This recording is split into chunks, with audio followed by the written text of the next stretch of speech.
lost in the wilderness, my 48 hours of survival. The sun was setting behind the towering pines, casting long shadows across the forest floor as I adjusted my backpack and took a deep breath. This was supposed to be a simple weekend hike, an escape from the city to reconnect with nature.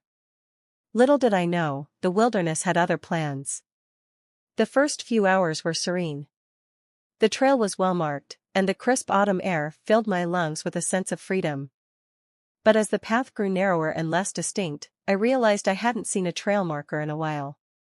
I reached into my pocket for my map, only to discover it wasn't there. Panic flickered in my chest, but I pushed it down, convincing myself I could find my way back. As night fell, the forest transformed. The once inviting trees now loomed ominously, their branches creaking in the wind like eerie whispers.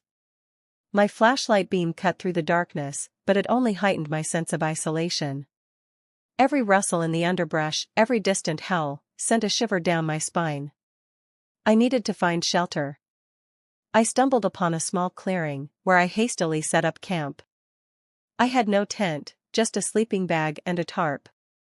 I huddled under the makeshift cover, trying to ignore the cold seeping into my bones. Sleep was impossible, my mind was racing with what-ifs. What if I couldn't find my way back? What if no one found me? The first light of dawn brought little relief. My water supply was dwindling, and I hadn't eaten since yesterday. I decided to head in the direction I believed would lead me back to the trailhead.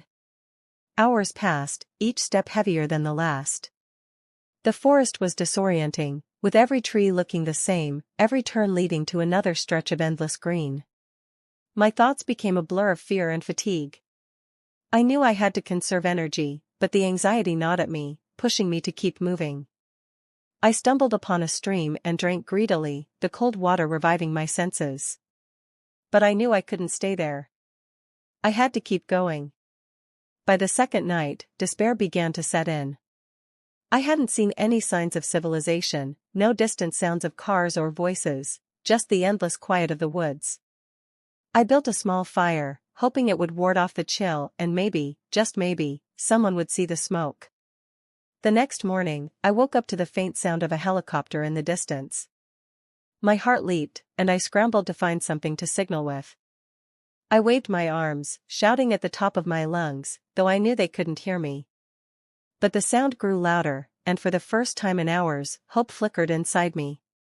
The helicopter circled above, and I saw a rescuer descending on a rope.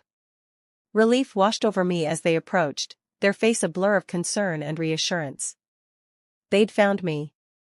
As I was lifted into the helicopter, the vastness of the wilderness spread out beneath me, a reminder of how easily it had swallowed me up. I'd been lost for 48 hours, but it felt like a lifetime. The wilderness had tested me, pushing me to my limits, but I'd made it through. And as I looked down at the forest, I knew I'd never forget the lessons it taught me about survival, resilience, and the thin line between fear and hope.